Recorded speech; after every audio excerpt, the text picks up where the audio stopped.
নমস্কার, আমার politics topic চ্যানেলে আপনাদের সবাইকে স্বাগত জানাই। যারা আমার অনুষ্ঠান দেখে আমার চ্যানেলটিকে সাবস্ক্রাইব করে আমার পাশে থেকে সহযোগিতা করছেন তাদেরকে নতমস্তকে প্রণাম জানাই এবং আপনাদের সাহায্য ছাড়া আমি হয়তো আজকের এই জায়গাটায় আসতে পারতাম না। যাক, আপনারা দীর্ঘদিন ধরে আমার পাশে থেকে আমার অনুষ্ঠান দেখে যেভাবে সহযোগিতা করছেন, আগামী দিনগুলোতেও আপনাদের এইভাবেই সহযোগিতা চাই এবং আপনাদের জন্য নতুন বছরের শুভকামনা রইল। আমার হৃদয় থেকে সবাইকে ভালোবাসা জানাই। আমার পলিটিক্স টপিক চ্যানেলের তরফ থেকে সকল পশ্চিমবঙ্গবাসীকে অভিনন্দন, ভালোবাসা। যাক, কথা না বাড়িয়ে একটা কথা প্রতিদিনের মতো আজও বলি, আজও যদি আমার অনুষ্ঠান ভালো লাগে তো অতি অবশ্য আমার চ্যানেলটিকে সাবস্ক্রাইব করে আমার পাশে থাকবেন। আর কথা বাড়াচ্ছি না, সরাসরি চলে আসছি আজকের অনুষ্ঠানে। আজকের অনুষ্ঠানটা আপনারা জানেন আমি পলিটিক্স ব্যাপারেই ভিডিও করে থাকি।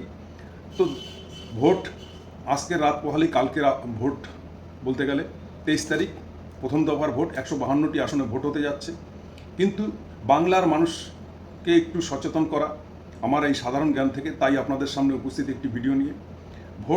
ভোট আসবে যাবে, নেতা আসবে যাবে, কিন্তু আপনার সিদ্ধান্ত আপনার কাছেই। আপনার বুদ্ধিমত্তার পরিচয় 5 বছরে একবারই পাবেন, অর্থাৎ প্রয়োগ করার আগে আপনি কথাগুলো ভাববেন।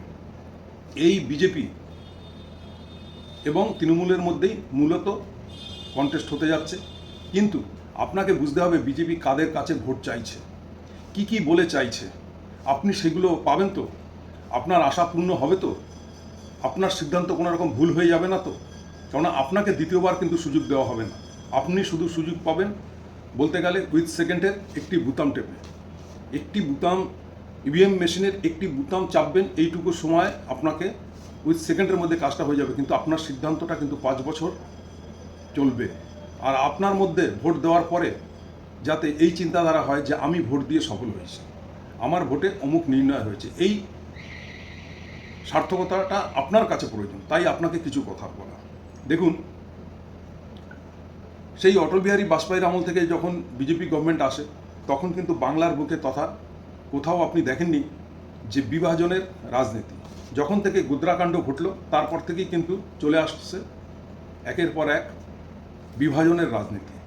তো এই গোদ্রাকাণ্ড কিভাবে ঘটেছে, নাকি সেখানেও জাতি বিভাগ নিয়েই কিন্তু এই গোদ্রাকাণ্ড ঘটেছে। এবার কারা ঘটিয়েছে, কারা করেছে, কে কতটা ক্ষতি হয়েছে, আলটিমেটলি ক্ষতিটা কী হয়েছে? সাধারণ জনগণের, সাধারণ মানুষ, ভারতবাসীর ক্ষতি হয়েছে। কেউ আদমরা হয়েছে, কারো ঘরবাড়ি লুট হয়েছে, কারো ঘরবাড়ি পুড়েছে, কেউ সর্বহারা হয়েছে, কেউ ছেলেকে হারিয়েছে, কেউ বাবাকে হারিয়েছে, কেউ মাকে হারিয়েছে, কেউ হয়তো কারো মা বোন ধর্ষিত হয়েছে।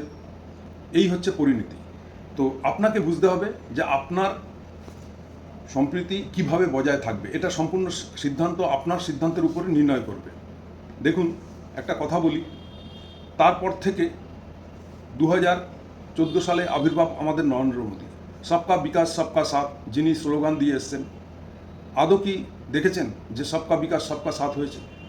আজকে ত্রিপুরাতে যান, সেখানেও বিভাজনের রাজনীতি। বিভাজনের রাজনীতিতে হয়তো একাট্টা হয়ে হিন্দুরা ভোট দিয়েছে, দিয়ে একটা সরকার পরিবর্তন করেছে, কিন্তু সরকার পরিবর্তনের প্রতিশ্রুতি কী ছিল?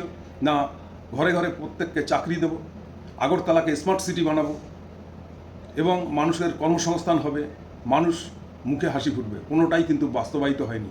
আজকে প্রায় 10 বছর অতিক্রম করবে, কিছুদিন পরে আবার ত্রিপুরারও ভোট আসবে, কিন্তু কোনো কিছুরই পরিবর্তন হয়নি। তাহলে বাঙালি সমাজ কিন্তু ভাববে না যে এই যে প্রতিশ্রুতি দিয়ে বিভাজনের রাজনীতি, শুধু ধর্মের ইস্যুতে আমাদের কাছ থেকে ভোট নিয়েছে কিন্তু আমাদের আশা পূর্ণ হয়নি। সেখানেও আপনাদের মতনই লাখো বাঙালির ভোট নিয়ে সরকার গঠন করেছে, কিন্তু কিছুই পরিবর্তন হয়নি। চলে আসি সদ্য বিহারে যে ভোট হয়েছে, সেখানেও বিভাজনের হয়েছে। দেখেছেন এমন এমন প্রার্থী দাঁড় করিয়েছে যিনি গোটা 3-4 বছর ধরে শুধু বিরোধীদের গালাগালি করতে পেরেছে, জয় শ্রীরাম বলতে পেরেছে, ঘরে ঘরে গিয়ে জয় শ্রীরাম বলতে পেরেছে, আর শুধু হিন্দু মুসলমান বোঝাতে পেরেছে এবং যারা শুধু জিহাদি করতে পেরেছে। তার বিনিময়ে ভোট পেয়েছে একটা নীতিশ কুমার এবং বিজেপি। পেয়ে তারা একটা ভোটের আগে প্রতিশ্রুতি দিয়েছিল 10,000 টাকা প্রত্যেকের অ্যাকাউন্টে দেবো গরিব মানুষদের। আজকে সেই 10,000 টাকা ফেরত নেওয়ার জন্য নোটিশ পাঠাচ্ছে এবং বিহারে কোনো কর্মসংস্থান নেই, কোনো ইন্ডাস্ট্রি নেই এবং কোনো চাকরি নেই। এবং বিহার চাকরি চুরির একটা ব্যাপার, যেটা এখানকার সরকারকে দুর্নীতিগ্রস্ত বলছেন, সেই কনস্টেবল চাকরিতেও কিন্তু বিহারে দুর্নীতি হয়েছিল, সেখানে বিজেপি গভর্নমেন্ট থাকাকালীনই। তো এই হচ্ছে ব্যাপার। এবং সেখানে জাতপাতেরও একটা লড়াই রয়েছে।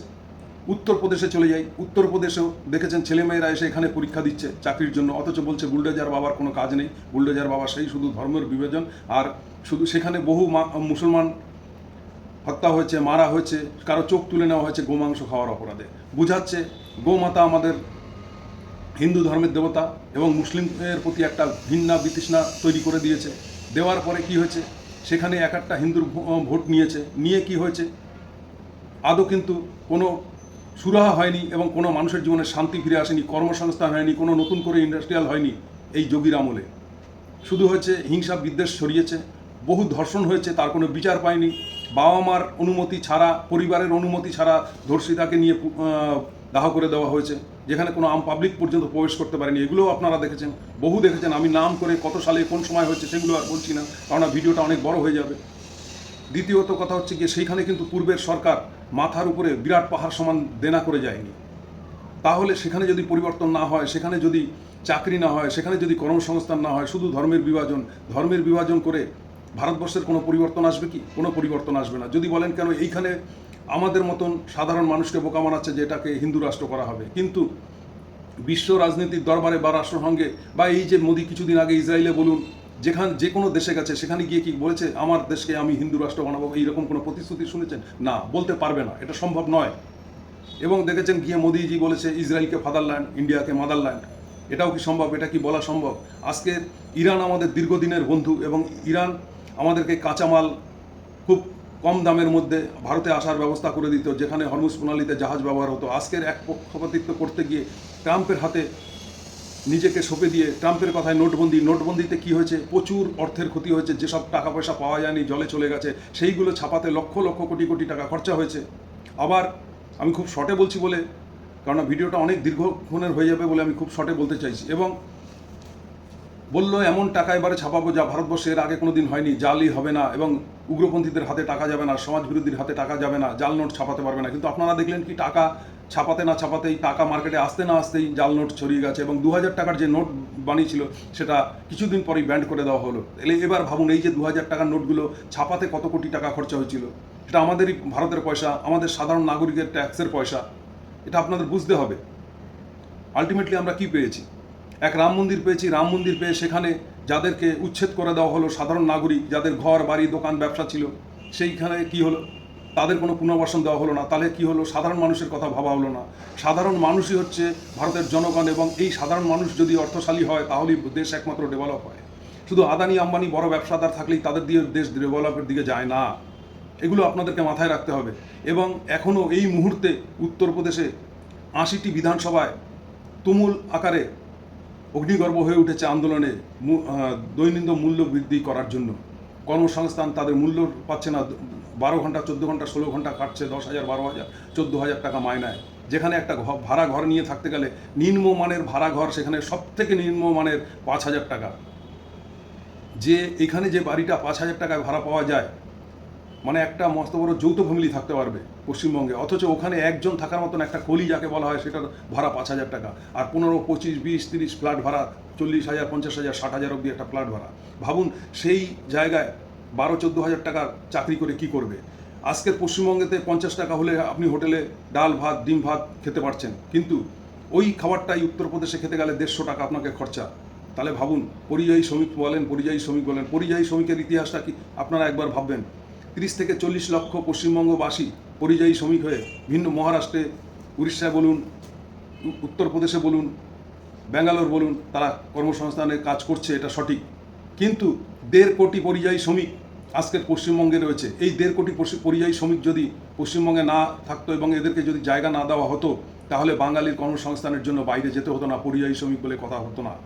করোনাকালে আপনারা দেখেছেন, যারা পরিযায়ী শ্রমিক দেশে ফেরার জন্য 12 দিন 14 দিন পায়ে হেঁটে এসছে, তাদের জন্য ট্রেন বাস কোনো ব্যবস্থা করেনি এই সরকার। তাহলে এরা সাধারণ মানুষের জন্য কি? যেটা আপনি 10 টাকায় ঘরে একটা ফোন রিচার্জ করে ফেলে রাখতে পারতেন আপনার বৃদ্ধ মায়ের জন্য, যে শুধু ইনকামিং হবে, আজকে দেখছেন সেই ফোনটাও রিচার্জ করতে গেলে আপনাকে 350 টাকা খরচা করতে হয়। কেবেল ভাড়া কতটা কোথায় গেছে, স্বর্ণর দাম কোথায় গেছে, আমরা মূল্যবৃদ্ধি নিয়ে চিন্তা করছি না। জিডিপি পড়ে গেছে, অর্থনীতি তলানিতে ঠেকে গেছে, আমরা সেসব নিয়ে ভাবছি না। ব্যাংকের সুদের হার, যারা ডিপোজিট মানি রেখে বৃদ্ধ বয়সে কিছু সুদ পেয়ে সেই টাকা দিয়ে তাদের সংসার চলতো। সেই সুদের হার কোথায় নিম্ন গতিতে নিচে নেমে এসছে, মানুষের জীবনযাত্রাই অতিষ্ঠ হয়ে উঠছে। আর এরাই এসে এখানে পশ্চিমবঙ্গে আজকে বিভাজনের রাজনীতি করছে।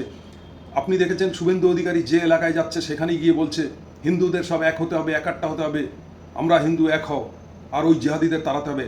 ভাবুন তো, এইটুকু একটা মূর্খের মতন ভাষণ দিচ্ছেন, আর সেই ভাষণ আমরা হিন্দুরা হয়ে গিলে নিচ্ছি, আর একত্রিত হয়ে হিন্দু ভোট এক জায়গায় দিতে হবে ভেবে ভোটটা দিচ্ছি। আলটিমেটলি কি হচ্ছে, কি সৃষ্টি হচ্ছে একবার ভেবে দেখেছেন? 2011 বা 2016তেও কোনো মুসলিম লিডার আলাদা দলের কথা ভাবিনি, তাদের আলাদা ভাগের কথা ভাবিনি, তাদের আলাদা উৎপন্নের কথা ভাবিনি। কিন্তু এই বিজেপি তাদের মধ্যে এমন একটা আতঙ্ক ঢুকিয়ে দিয়েছে, আজকে দুটো মুসলিম দল এই পশ্চিমবঙ্গে তৈরি হয়ে গেছে। এক হচ্ছে হুমায়ুনের দল, এক হচ্ছে ভাইজান। এই দুটো প্রোডাক্টই কিন্তু এই বিজেপির তৈরি। অর্থ দিয়ে পিছন থেকে ব্যাক করছে এদের, যে যত রকম সাহায্য লাগে, যত কোটি টাকা লাগে আমরা দিচ্ছি, তোমরা শুধু মুসলিম ভোটটাকে বিভাজন করে নাও তৃণমূলের থেকে। আচ্ছা, নিল কোটি কোটি টাকা খরচা করছেন, কাদের জন্য করছেন? সেই মুসলিমদেরকে আরও জাগিয়ে দিচ্ছেন। হিন্দু জাগো জাগো করতে করতে আজকে পশ্চিমবাংলার মুসলিমরা জেগে গেছে। মুসলিমরা না তো কিছু পেলেও কি না পেলেও আমার দেখার দরকার নেই, তারা কিছু দুর্নীতিগ্রস্ত নেতা প্রচুর পয়সা অর্থ কামিয়ে নিল, কিন্তু সেই অর্থটাই যদি আজকে পশ্চিমবঙ্গে এই ভারত সরকার খরচা করতো বা উন্নয়নের পিছনে দিত, 100 দিনের কাজটা না বন্ধ করতো, আবাসনের টাকাটা যদি বন্ধ না করতো, প্রধানমন্ত্রী যোজনার যে আবাস যোজনা তার টাকাটা না বন্ধ করতো, প্রধানমন্ত্রী আবাস যোজনায় কি পুরো টাকাটাই কেন্দ্র দেয়? না, 45% আমি ধরে নিলাম, 50% রাজ্য সরকার দেয়, 50% কেন্দ্র সরকার দেয়, কিন্তু আপনি একা দিচ্ছেন না। তা সত্ত্বেও প্রধানমন্ত্রী আবাস যোজনায় নাম ছিল, সেটা কিন্তু রাজ্য সরকারের নামে চলছিল না। কিন্তু আজকে এই রাজ্য সরকার যখন দেখলো যে আবাস যোজনা বন্ধ করে দিচ্ছে, গ্রাম বাংলার মানুষের জন্য আবার আবাস যোজনা এই রাজ্য সরকার দিচ্ছে, আজকে সেই সরকারটাকে চারিদিক থেকে ঘিরে ধরেছেন। দিল্লির থেকে বহু হিন্দি বলায় এমন কোনো মন্ত্রী নেই, এমন কোনো নেতা নেই যে আসছেন না বিরোধিতা করতে, আর তাদের ট্যাপে পড়ছেন।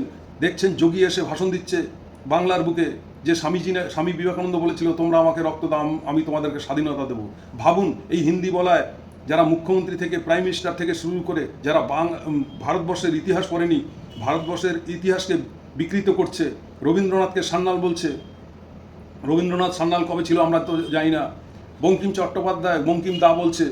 এই সংস্কৃতি চান এবং বিভাজন চান। বিভাজন হলো নেতাদের, কোনোদিন দেখেছেন বিভাজনের ফলে যেখানেই যা হয়েছে আজ পর্যন্ত ইতিহাস সাক্ষী, শুধু মানুষ ক্ষয় হয়েছে, কিন্তু সমগ্র জাতির বা দেশের বা কোনো স্টেটের কোনো উন্নতি আজ পর্যন্ত হয়নি। এটা কিন্তু ভারতের ইতিহাস বলছে, সারা পৃথিবীর ইতিহাসে বলছে যে কোথাও আজকের বিভাজনের রাজনীতিতে রাজ্য বলুন, দেশ বলুন, সাধারণ মানুষ বলুন, কোনো উন্নতি হয়নি। এই বিভাজনের রাজনীতিটা ঢুকিয়ে দিয়ে ভোট ভাগাভাগি করে, ইভেন আজকের দিনে এই যে বিজেপির ভোট, কাদের ভোট?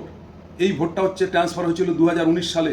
2019 সালে দেখলো যখন বামপন্থীরা যে আমাদেরকে তৃণমূল শেষ করেছে, আমাদেরকে শেষ করে তৃণমূল মসনদে এসছে, আজকের মমতা ব্যানার্জি বলছে 34 বছরের বাম সরকারের পতন ঘটিয়েছি আমি। তখন এই কথাটা শুনে বামপন্থীরা ভাবলো আমাদের পতন তুমি ঘটিয়েছো, তোমাদের পতন আমরা কিভাবে ঘটাতে পারি? তাহলে আমাদের কর্মীদের, আমাদের ভোটারদের বলেই তোমরা বিজেপিকে সমর্থন করো, বিজেপিকে ভোট দাও। আপনারা প্রকাশ্য দেখেছেন রাস্তায় দাঁড়িয়ে মিটিং করে, এবং মোদিজির শপথ গ্রহণেও এই বামপন্থীরা গেছিল, আমন্ত্রণ পেয়েছিল। অথচ যারা শহীদ হয়েছে তাদের জন্য কোনো ফ্লাইটের টিকিট কাটা হয়নি। শহীদের পরিবার কিন্তু সেই শপথ গ্রহণে ট্রেনে করে যেতে হয়েছে, নিজেদের ভাড়া বহন করে। হ্যাঁ, আমন্ত্রণ হয়তো পেয়েছিল। ভাববেন কথাগুলো। কথায় কথায় বলে মমতা ব্যানার্জি লক্ষ্মী ভাণ্ডার দিচ্ছে, যুবশ্রী দিচ্ছে, কন্যাশ্রী দিচ্ছে। এগুলো কি মমতা ব্যানার্জির বাপের টাকা? এগুলো আপনাদের ট্যাক্সের টাকা। সঠিক বলেছেন। বিদেশ, আজকে জাপান বলুন, দেশের মমতা ব্যানার্জিকে ডেকে নিয়ে কন্যাশ্রীর জন্য এবং সবুজ সাথীর জন্য, আপনারা দেখেছেন বাল্যবিবাহ যাতে না হয়, এই যে বিয়ের সময় রূপশ্রী 25,000 টাকা দেওয়ার জন্য তাকে পুরস্কৃত করেছে। জাপানের মতো বিশ্ববিদ্যালয়ে তাকে পুরস্কৃত করেছে। অথচ আপনাদেরকে এখানে বোঝানো হচ্ছে যে ওটা মমতা ব্যানার্জির বাবার টাকা না। আচ্ছা, বাবার টাকা না বুঝলাম, কোনো সরকারেরই বাবার টাকা নয়। তাহলে মোদির বাবা কি 300 কোটি টাকা দিয়ে গেছিল দিল্লির বুকে পার্টি অফিস বানানোর জন্য? বিজেপির পার্টি অফিস বানিয়েছে 7 স্টার। ভাবুন, 7 স্টার পার্টি অফিস যে সরকার বানাতে পারে, অথচ রাজ্যের সাধারণ মানুষের কোনো কর্মসংস্থান নেই, যারা বলেছিল বছরে 2 কোটি চাকরি দেবে। আর এখানে এসে বলছে একটা ধর্ষণের, বিজেপি শাসিত রাজ্যে একটা ধর্ষণের কোনো সুরাহা করতে পারেনি, বিচার পায়নি, যেখানে এফআইআর পর্যন্ত নেয় না। থানা অস্বীকার করে এফআইআর নিতে, যে আমাদের উপর থেকে চাপ আছে এফআইআর নিতে পারবো না। এগুলো দেখেছেন আপনারা যে কালক্রমে আজকের বলে নয়, দীর্ঘদিন থেকে দেখেছেন যে এই ধরনের হয়ে এসছে। তা আপনাদেরকে বুঝতে হবে ভোট দেওয়ার পূর্বে যে কি করব। এবং একটা ফোন চলে এসেছিল, যাই হোক, তো আপনাদেরকে বুঝতে হবে যে বিভাজন আসলে কারা চায়। বাংলার বুকের যে সংস্কৃতি, বাঙালির যে সংস্কৃতি, সেটা কিন্তু সামনের দিনে মুছে যাবে। আপনি বাঙালি বলে গর্ব করা আপনাকে ভুলে যেতে হবে। আপনাকে বাংলার সংস্কৃতি, বাংলার জল, বাংলার বায়ু, বাংলার মনীষী ঋষিদের নাম উজ্জ্বল রাখতে গেলে, বিপ্লবীদের নাম যদি মনে রাখতে হয় এবং এদের নামকে যদি উজ্জ্বল করতে হয়, তাহলে বাংলাকে শক্ত করতে হবে। কিন্তু এই হিন্দি বলাইদের দিয়ে আপনি আপনার বাংলাকে কোনোদিনই সুরক্ষিত রাখতে পারবেন না, কারণ এটা আপনাকে বুঝতে হবে। যাই হোক, ভিডিওটা দীর্ঘক্ষণের হয়ে যাচ্ছে, অনেক লম্বা হয়ে যাচ্ছে, অনেক বিতর্ক আছে, তাই ভেবেচিন্তে ভোট দেবেন। এবং দুর্নীতি আপনারা এটুকু বোঝেন, গরু পাচার কোনো কেন্দ্রের হাত না থাকলে কোনোদিন কোনো বর্ডার পার হতে পারে না। কয়লা কেন্দ্রের শাসিত, কেন্দ্রের হাতেই সব, তাহলে কেন্দ্র পাহারা দেবে, চুরি করবে রাজ্য সরকার, এটা হয় না। আপনাদেরকে বুঝতে হবে এবং সেই বুঝে আপনাদের ভোটদান করতে হবে। এবং একটা ফ্যামিলিতে আজকে যে প্রায় কেউ কোনো পরিবার 4,500, কোনো পরিবার 6,000, কোনো পরিবারে 1,500, কোনো পরিবারে 3,000 প্রতি মাসে ঢুকছে। এবং হিন্দু বিরোধী এই সরকার নয়। হিন্দুর পুজো, মা দুর্গা পুজো বছরে একবারই হয়, 1,10,000 প্রত্যেকটা পুজোতে পাচ্ছে, এবং এই পয়সাটাই মার্কেটে রোলিং হচ্ছে। এই সরকারকে আপনি যদি একবার সরিয়ে দেন, এই সরকার কিন্তু আর ফিরে আসার সম্ভাবনা নেই। কেন, বিজেপি যেভাবে ইলেকশন কমিশনারকে দিয়ে ভোট করাতে চাইছে, যে পদ্ধতিতে ভোট করাতে চাইছে, সেই ভিডিও আমি এর পরে নিয়ে আসবো। কীভাবে এরা ভোট চুরি করছে। যারা মানুষের গণতন্ত্র অধিকারকে কেড়ে নেয়, তারা কোনোদিন সাধারণ মানুষের হয় না। যদি সাধারণ মানুষের হয়, তারা উন্নয়নের মাধ্যমে এবং মানুষের গণতন্ত্র অধিকার দিয়ে তবেই পরিবর্তন চায়। এরা কিন্তু তা না। মমতা ব্যানার্জি কিন্তু ভোট চুরি করে ইলেকশন কমিশনারকে কিনে ক্ষমতায় আসেনি। তিনি মানুষের গণতন্ত্র অধিকার এসেছিল এবং মানুষের ভোটদানের মাধ্যমেই তিনি তার সরকার গঠিত করেছিল। কিন্তু এই বিজেপি আপনি দেখতে পাচ্ছেন এসআইআর বিনিময়ে প্রচুর মানুষের নাম কিভাবে বাদ দিয়েছে, বৈধ ভোটারদের নাম কিভাবে বাদ দিয়েছে, এবং ইলেকশন কমিশনার কোনো সুপ্রিম কোর্টের অর্ডার অবধি মানছে না। যখন একই দিনে ইলেকশন কমিশনার দুবার বিজ্ঞপ্তি জারি করছে দুরকম, কাকে বিশ্বাস করবেন? যেভাবে উপরে সিস্টেম কিনে এরা ভোট করতে চাইছেন, এর বিরুদ্ধে আপনাদের প্রতিরোধ গড়ে তুলতে হবে এবং সেইভাবেই ভোট দিতে হবে। আপনার বিচার আপনার কাছে। আপনি কাকে চুজ করলে আপনি সুরক্ষিত থাকবেন, এটা আপনাকে বুঝতে হবে। কারো প্ররোচনায় পড়ে হিন্দু হিন্দু করে নিজের জাত খোয়ালে হবে না। এরপরে দুর্গাপুজো এইভাবে হবে তো বুঝতে হবে। মাছ মাংস বাজারে এইভাবে ওপেন বিক্রি হবে তো আপনি সুস্থভাবে খেতে পারবেন তো? এবং যে কোনো সরকারের, যে কোনো রাজনৈতিক দলের নিন্দা আপনি চৌরাস্তার মোড়ে দাঁড়িয়ে করতে পারবেন তো? আপনার গণতান্ত্রিক অধিকার থাকবে তো? এগুলো আপনাকে সিদ্ধান্ত নিতে হবে ভোটের আগে। যাক, আজকের আর ভিডিওটা বেশি বড় করলাম না, অনেক কথাই বলে ফেললাম। যদি ভালো লাগে লাইক কমেন্ট করবেন, এবং যদি কোনো কথা খারাপ লাগে সেটাও জানাবেন অতি অবশ্য। জয় হিন্দ, বন্দে।